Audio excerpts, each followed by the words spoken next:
Welcome back to Pinnacle of Glory. This time I didn't wait 3 months between uploads. I'm starting to try to push myself through muscle tension dysphonia here and record if I can. I've just read Treasure Island by Robert Louis Stevenson, and I have to say this was vastly better than I remember it being because I read it when I was a kid, and I don't think a kid can understand this book properly. Sure, it's an adventure story. It's got pirates and treasure and fights and this sort of stuff. Everything that a young man dreams of. But it's got many themes. Like the death that takes place in this book is not it's not some lighthearted death. You are made to feel the weight of every single loss. And a lot of that is done through the character of Dr. Livesey, who it could be Livesey.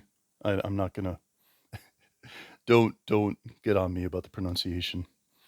Um, you feel the weight of every loss. You feel the actions on the scales that all the characters take. And even though Jim Hawkins is the protagonist of the story, he is by no means the one who soloed the pirates. Okay, it's not made that way. His actions, of course, have a ton of weight, particularly his decision to break off and run into the woods and find Ben Gunn, for instance, and I'll explain that in a minute.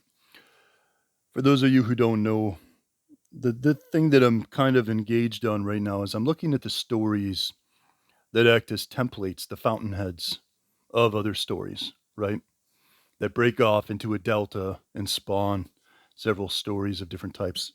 Treasure Island by Robert Louis Stevenson is absolutely one such story. If you're familiar with Pirates of the Caribbean, Treasure Planet, if you're familiar with Muppet Treasure Island or any of these stories, they're all obviously inspired by this story. It's worth reading this story as an adult, even if you read it as a kid and did not like it, or it bored you, as someone told me about Jekyll and Hyde.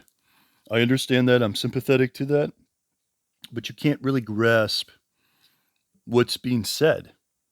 I mean, you frankly can't. You can't understand Long John Silver, who is one of the best antagonists I've ever read. You wouldn't get that from him by watching the movie, Muppet Treasure Island. Tim Curry. Excellent portrayal, by the way. But you can't really understand because that movie was rated G, they tried to scale back. And look, it's a great film. Watch it. Watch the film. That's right. I just recommended that you watch a Muppet movie. And I stand by those words. Okay. Especially if you're in your 30s, 40s, or 50s, it'll hit you different. It'll speak to you, the part of your soul that's been developed that was undeveloped as a boy. So as a boy, you're just going to like the clinging of the steel against steel and the ringing of the swords, the gunshot, all this sort of stuff. But you're not going to understand these thematic elements, these substrata that make up everything. You're going to understand that more after having endured loss, after having come to grips with the fact that someday you will die. And not only that, but someday you will die without having achieved those things which you so desperately clung to that got you through dark moments. And you're going to realize it was a false rope, a fraying rope hanging over the cliff that you were holding on to. It was never going to happen. And then you can understand a man like Long John Silver, his motivations for launching the mutiny. I'll just give you the very quick, I'm going to try to keep this brief. A man named Captain Flint has hidden an extremely bountiful bunch of treasure on an island. There's a map of that, which falls into the hands of one Jim Hawkins, and an expedition is formed under the auspices of Captain Smollett, and they set out to find the treasure. There's a squire named Trelawney, who basically funded the expedition. And then there's a doctor named Dr. Livesey, who is one of the other heroes of the expedition, as well as several servants of the squire.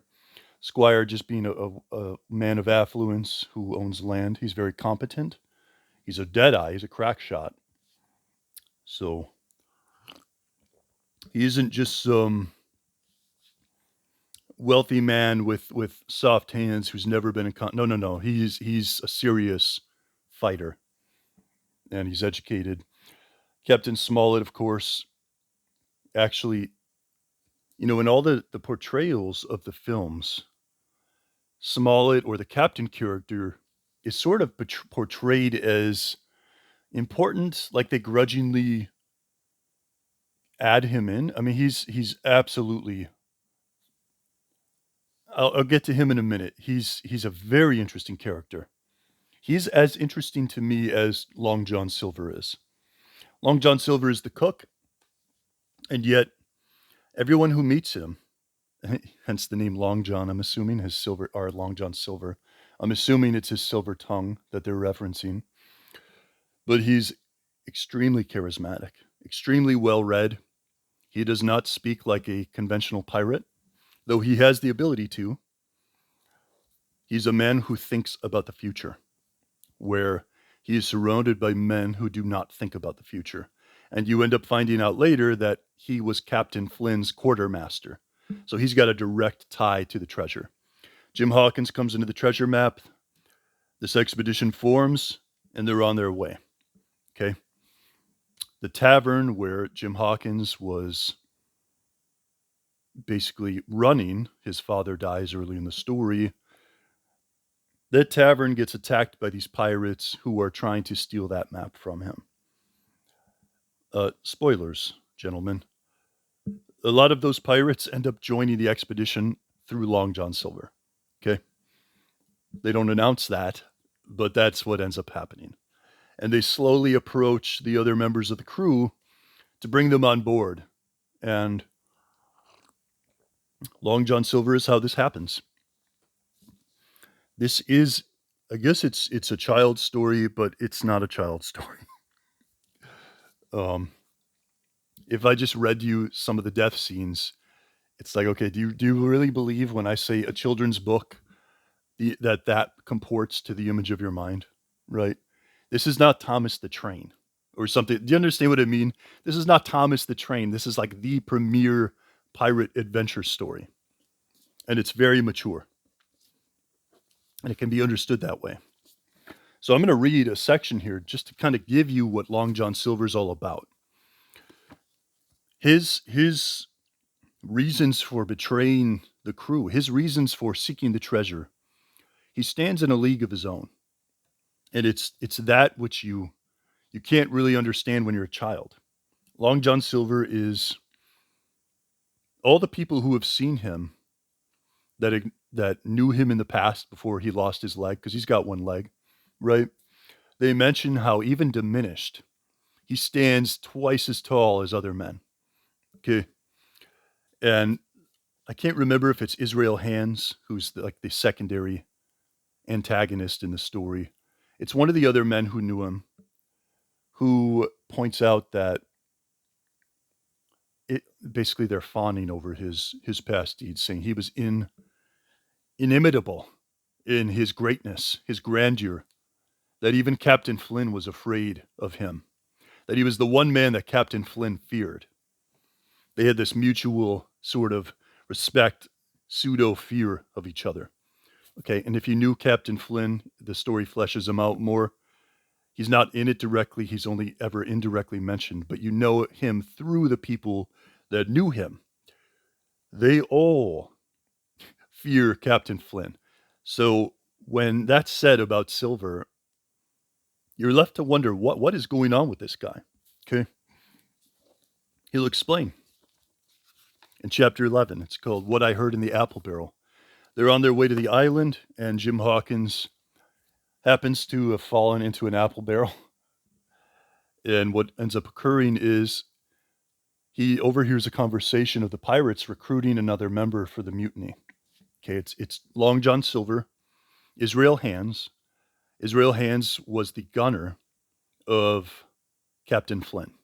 So he also has a tie to that character, which means he also knows Silver very well.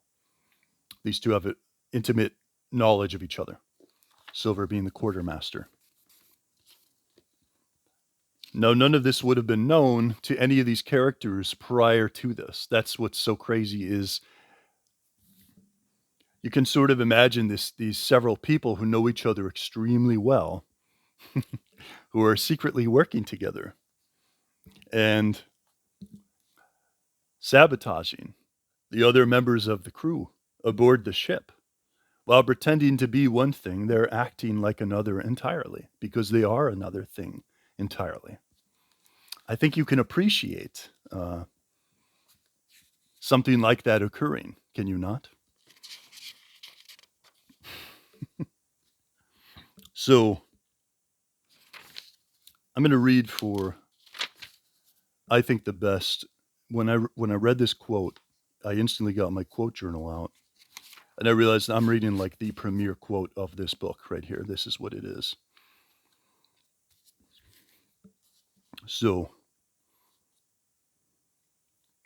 this is Silver talking to another member of the crew, and he's trying to recruit him into the plot. Okay. Silver speaking, he says. Here it is about gentlemen of fortune. They lives rough and they risk swinging, but they eat and drink like fighting cocks, and what a cruise is done, why it's hundreds of pounds instead of hundreds of farthings in their pockets. Now the most goes for rum and a good fling, and to sea again in their shirts. But that's not the course I lay. I puts it all away, some here, some there, and none too much anywheres, by reason of suspicion. I'm 50, mark you. Once back from this cruise, I set up gentlemen in earnest. Time enough too, says you. Ah, but I've lived easy in the meantime, never denied myself and nothin'. Heart desires, and slept soft and ate dainty all my days. But when at sea, how did I begin? Before the mast, like you.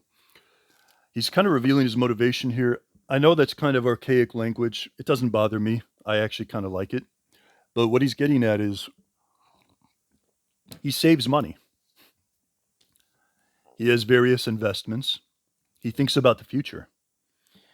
And he's not parsimonious. He's not denying himself in the way that you would think. It's not that he never has fun or anything like that, but he always keeps one eye on the future. That's one of the most important things of his character. The other characters don't do that, and I'm just going to tell you up front, it's actually what their downfall is. He almost prophesies something here. I'm skipping a little bit. Um, they're debating when to attack. Okay. The big debate among the three members is Israel Hands wants to do it immediately. And Silver's pointing out this is where people go astray. This is why people fail. He knows we have to wait until the right time. And by the way, them not listening to Silver, that is the augury of their doom, is when he says these words. And it's one of those moments that I keep trying to tell you about. Thematically, a child can't really grasp this. He doesn't have the referent. He doesn't have enough time to have the reference and see these patterns play out in people's lives in the diversity that they play out. Okay? That's why as a kid reading this in middle school, you're not going to appreciate it. So I'll tell you, maybe you enjoyed it as a kid, maybe you didn't, but read it as an adult. Here's what Long John Silver says. Easy all, Long John, cried Israel. Who's a crossin' of you? This is what Long John replies. Why, how many tall ships, think ye now, have I seen lain aboard? And how many brisk lads drying in the sun at Execution Dock? Cried Silver. And all for this same, hurry and hurry and hurry. You hear me? I seen a thing or two at sea, I have. If you would only lay your course and point to windward, you would ride in carriages, you would. But not you. I know you. You'll have your mouthful of rum tomorrow, and go hang. In other words, you are so hasty. It's about high and low time preference, right? So Long John Silver basically prophesies the doom of his entire mutinous crew It's their inability to delay gratification that brings them down, their lack of discipline. And that's to me the theme that just continually stood out in this book was Long John Silver is almost tormented in that he sees what other men don't. If for example, his whole crew just listened to him, they would have succeeded. No one could have stopped them. Okay. And the mutiny was to take place after they pulled the treasure up in the island. Now, it's true that he's being overheard, and there's kind of a wink towards the fact that he was fated to lose here. But I'm kind of removing that. The doctor indicates something like that towards the end. But the point is, Israel Hands, the man who wants to just do the mutiny right away, he does die because he's drunk on rum. Jim Hawkins gains the advantage of him in a very pretty intense, I would say, fight aboard the ship. And he just takes 2 shots to him. So when I say it's a kid's book, I mean that scene of his death is not described childishly. It's Jim Hawkins just blew this man away, and he feels the weight of it. But he doesn't have time to sit there and sort of go over it all. Stevenson doesn't. He lingers on it just enough to give you the idea that, okay, even a man like Israel Hands, a scumbag like that, killing him costs something. It takes something from you. It takes away some of that innocence that Jim Hawkins has. Because Jim Hawkins is young in this. I don't know his age. I don't remember if they say his age, but they refer to him as a boy. I'm guessing he's 16 to 18. He's a young man. So the foil of Long John Silver would be Captain Smollett. Now, earlier I said I would get to him. I'm going to be quick, and I'm going to end this shortly. Captain Smollett is everything that a man hates to be under, but when the chips are down, you're grateful for those moments. What I mean is this. Captain Smollett did not tolerate idleness. He did not tolerate people being lax on their duties. He wanted people to be doing what they were supposed to be doing. Okay. He was very strict on discipline, very regimented. And it's because of this that even though they have fewer numbers, he is able to make intelligent decisions that win the day for them. In other words, the reason they don't get jumped and completely taken when the big battle happens, I'm just going to allude to it. I'm not going to explain it. When the big battle occurs, the reason they don't fail is because of his discipline, because of his ability, his leadership.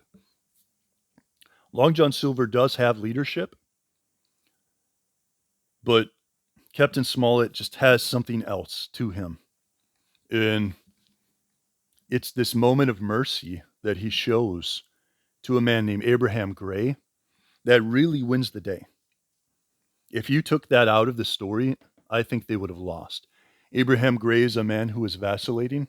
He joined Long John Silver, but the discerning eye of the captain, Captain Smollett, he realizes he's joining, but his heart's not with them. And he says to the crew, because I think it's like 7 to 19 at that point.